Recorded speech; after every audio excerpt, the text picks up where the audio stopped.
ദാസങ്കളാ. അങ്കിളും മറ്റും സ്റ്റേഷനിൽ ഇറങ്ങി. അച്ഛനോ? ആ, അച്ഛൻ ഇങ്ങോട്ടേക്ക് വന്നിട്ടല്ലേ പോവുള്ളൂ.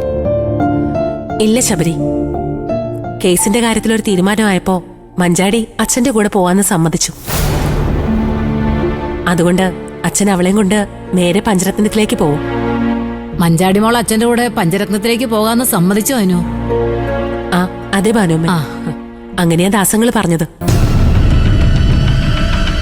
കേസില് സുശീല പ്രതിയാവോ അനു? അതോ സച്ചിസാറിന്റെ മകൻ ഗോകുല് മാത്രമാണോ എല്ലാം ചെയ്തത്? അതിനെക്കുറിച്ചൊക്കെ അങ്കിള് വന്നിട്ട് പറയാന്നാ പറഞ്ഞു. ദാസങ്ങൾ ഇങ്ങോട്ട് വരുന്നുണ്ടോ ചേച്ചി? ശബരി ഇവിടെ ഉണ്ടെന്ന് ഞാൻ പറഞ്ഞു. ഇനി അങ്കിള് വന്നിട്ട് പോയാ മതി ശബരി. അത് കുഴപ്പമില്ല. അച്ഛനെ കണ്ട് ദയയുടെ കാര്യത്തില് ഒരു തീരുമാനം എടുക്കാനാ എന്റെ അച്ഛൻ എന്നെ ഇങ്ങോട്ടേക്ക് അയച്ചത്. ഞാനിനി വീട്ടിൽ ചെന്നിട്ട് എന്തു പറയാനാ? ദയ പഞ്ചരത്നത്തിൽ പോയ ശേഷം തിരിച്ചു വരണമെന്നുള്ള ഒരു ചിന്തയും അവൾക്കില്ല. എന്നെയോ എന്റെ വീട്ടുകാരെയോ അവൾ ഓർക്കണ്ട. അവൾക്കൊരു കുഞ്ഞില്ലേ? ആ കുഞ്ഞിനെ മറന്നുകൊണ്ട് അവള് പഞ്ചരത്നത്തിൽ നിന്ന് എന്ത് നേടാനാ അവിടെ ഇരിക്കുന്നതെന്ന് എനിക്ക് മനസ്സിലാവുന്നില്ല. ഒന്നുകിൽ ഭർത്താവിനെ അനുസരിക്കണം, അല്ലെങ്കിൽ സ്വന്തം അച്ഛനെയും വീട്ടുകാരെയും അനുസരിക്കണം.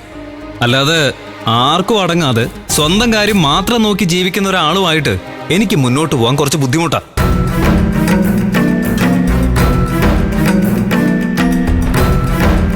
മോനെ ശബരി, നീ പോവാണോ? ഇല്ല ഭാനുവമ്മ, ഞാൻ സിറ്റൗട്ടിലിരിക്കാം. സോറി അനു ചേച്ചി, കുറെ നാളായിട്ട് ഞാനിത് മനസ്സിലിട്ടുകൊണ്ട് നടക്കാം. ആരോടെങ്കിലും ഇതൊന്ന് പറയണ്ടേ? സാരമില്ല ശബരി, എനിക്ക് മനസ്സിലാവുന്നുണ്ട് നിന്നെ. ഞാൻ ദയോട് സംസാരിച്ചോളാം. ശബരി മനസ്സ് കൈവിടാതിരുന്നാ മതി.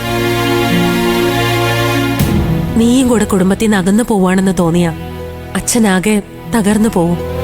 ആ മനുഷ്യനെ ഓർത്തെങ്കിലും നീ കുറച്ചുകൂടി ഒന്ന് ക്ഷമിക്കും.